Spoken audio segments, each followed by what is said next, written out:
Street food palermitano. Panino calamese che fa immagino con le mani non ci facciamo mancare niente.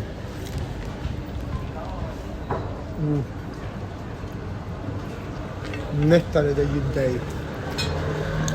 Queste storie le pubblicherò tutte in differita.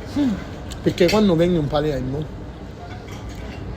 basta che pubblico una cosa, mi chiamate tutti e io piglio la macchina e vengo a trovare a Boate. Quindi che chissà ne mi chiamano un mese dopo io, non viene. E poi sono biennio, va a fernete, come se non avesse niente di fare.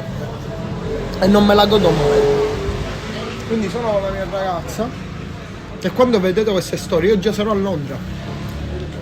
Perché con tutto l'amore e l'affetto e tutte le cose belle del mondo, lo palermitano è pretenzioso, sa anni. Ma come sei venuto non me ne sta a trovare? E io a trovare a 100.000 chissà. Vi organizzate e mi dite dove sei e venite. Va bene? Brr.